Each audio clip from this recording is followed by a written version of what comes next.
Welcome to the Tech Egg. Don't get scrambled. Enjoy the video. You need to start by confirming the essentials, then take immediate repair action. First, make sure Windows and your GPU drivers are up to date. Outdated drivers often block launch. Once done, right-click your Epic or Steam launcher and choose Run as Administrator, then use Verify Game Files or Repair.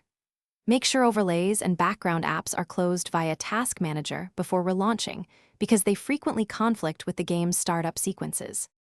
Now dig deeper into execution and diagnostics. Clear the launcher and game cache folders and delete temporary files to remove corrupted state.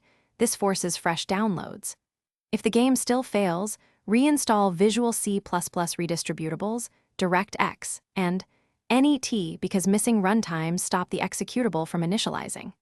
Next, inspect the game's saved /logs and Windows Event Viewer for error codes. Those codes tell you whether it's a permissions, driver, or file issue, and guide the next corrective steps.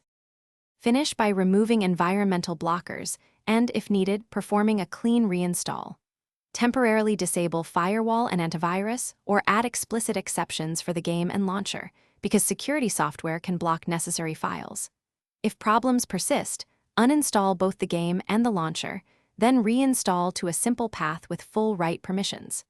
Make sure to test under a clean boot or a new Windows user profile first. If the issue remains,